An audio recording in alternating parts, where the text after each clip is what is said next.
What are some myths and misconceptions that you hear a lot, and speak a little bit about the advice that you would give folks that are considering coming into the locums world?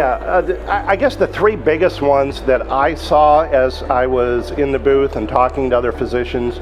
One is we got a lot of residents coming over and talking about it, and I do talk to my residents about the option of doing locums as a first step in your career when you finish. I think there's some bad advice out there, and there's some misconceptions that you need to go out, you need to get a W-2 job, you need to get some experience in before you do locums. And I think just the opposite.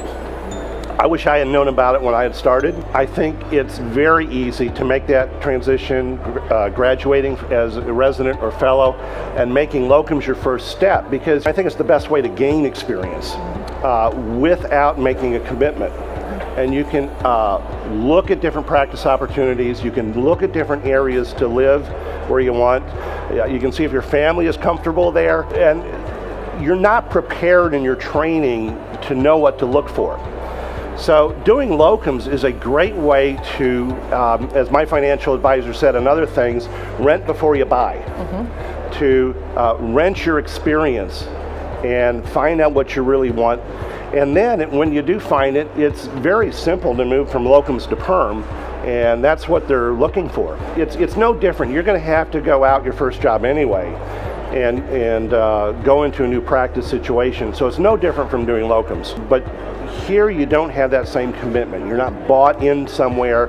You got a company like Medicus, that's covering your back for what you're doing, and you're sort of one step removed from the hospital and the administration as well.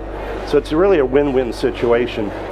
The second misconception that we hear is that, well, if you do locums, there's this stigma about you as a physician. I think a long time ago, maybe, and certainly, we can tell stories. There's a very small percentage that, physicians that don't work out, but the vast majority, we have physicians who are academic like myself who are going to do locums work, and most places I go, you do a good job, you work for the hospital, you're helping them out, and they are happy as can be to see you. I've been working at hospitals, I show up at the board in the morning and they go like, Dr. Hayner, it's so great, I don't have to be post-call working now. So that's removed.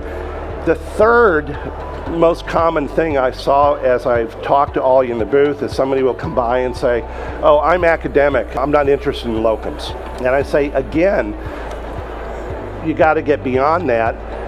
I'm academic. I work at an academic medical centers. More academic medical centers are needing to staff, and you can come on board very easily. And the time that I have set aside for myself, I consider to be non-clinical time. How many of you out there in academics can say that you have 28 weeks a year non-clinical without any obligation to publish other than what you want to do? Well, that's the exact what I have. I work 24 weeks a year clinical. That supports me. The other 28 weeks, which I work out through my contract there, is my time.